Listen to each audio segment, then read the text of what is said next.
Well, it seems to me that the two big elements that fit both challenges of complex PTSD, autism is the need for self-regulation Mm. and and the need for emotional intelligence, which for different reasons gets sent off track a little bit in our development. Now, Mm. is autism, as I understand it, it's something you're born with. It's not caused by trauma. Is that so? Yeah, so that's a key difference. That autism is a neurological developmental condition.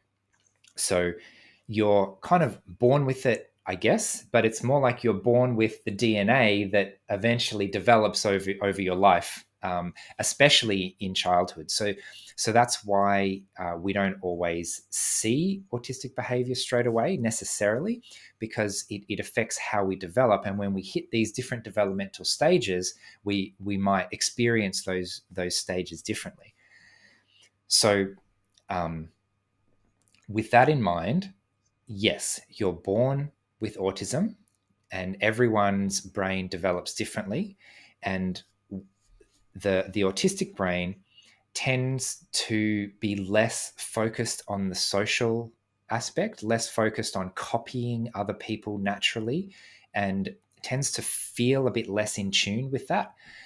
The other thing that we start experiencing very early on is that our developmental journey is often quite different, and it's not different in the same way for every individual. Quite the opposite. Every individual is completely different, and to give you a concrete example of this, talking in full sentences at the age of 2 is a sign of autism.